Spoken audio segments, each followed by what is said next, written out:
তবে আমরা চাই ঐক্য, আমরা চাই কোরআনের যেই ভুলগুলো অতীতে যারা ভুল করেছে, যারা জালিমের সাথে সঙ্গ দিয়েছে, আমি বলছি ভাই ফিরে আসে। যেই দলের ভিতরে নামাজ নাই, যেই দলের ভিতরে কোরআন নাই, যেই দলের ভিতরে রাসূলের আদর্শ নাই, যেই দলের ভিতরে আলেমদের ভালোবাসা নাই, যেই দলের ভিতরে মানুষের মানুষত্ববোধ নাই, যেই দলের ভিতরে শুধু মারামারি হানাহানি কাটাকাটি, সেই দল আমরা করতে রাজি নেই। কথা বলেন ঠিক কিনা মুসলমান? আমরা এক প্ল্যাটফর্ম হয়ে বাঁচতে চাই। খুশি সংবাদ শুনে আশ্চর্যান্বিত হয়ে যাবে, আমাদের বাংলাদেশে রাহবার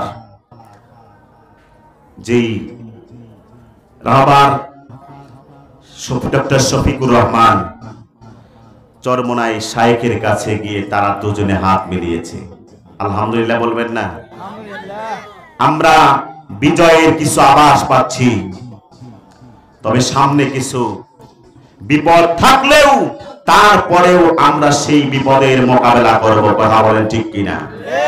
বাংলার কোটি কোটি মানুষ মিলে, মুসলমান সব একত্রিত হয়ে, সমস্ত শায়েখ, সমস্ত উলামায়ে কেরাম, সব আলেম ওলামা এক হয়ে এক প্ল্যাটফর্মে এসে আল্লাহ রাব্বুল আলামিন এবং কোরআনের যারা বিরোধিতা করবে, রাসূলের যারা বিরোধিতা করবে, তাদের বিরুদ্ধে রুখে দাঁড়িয়ে আমরা সেই বাতিলের বিরুদ্ধে মোকাবেলা করব। কথা বলেন ঠিক কিনা?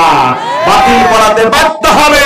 বাংলার জমিন থেকে নাস্তিক মুরতাদ আর জায়গা পাবে না। কথা বলেন ঠিক কিনা মুসলমান? আমার বন্ধুগণ, আসুন, যেই 5ই আগস্টের আগে মানুষ সরাসরি দাওয়াত দিতে পারতো না, কিন্তু 5ই আগস্টের পরে আলহামদুলিল্লাহ দলমত নির্বিশেষে সকলেই নিশ্চিন্তে ভাবে নির্বিঘ্নে সকলেই দাওয়াত পৌঁছাতে পারছে। কথা বলেন ঠিক কিনা মুসলমান? আমার বন্ধুগণ,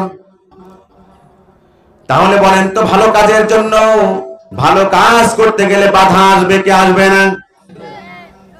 এবার আসুন আমরা সরাসরি আলোচনায় চলে যাচ্ছি। আল্লাহ রাব্বুল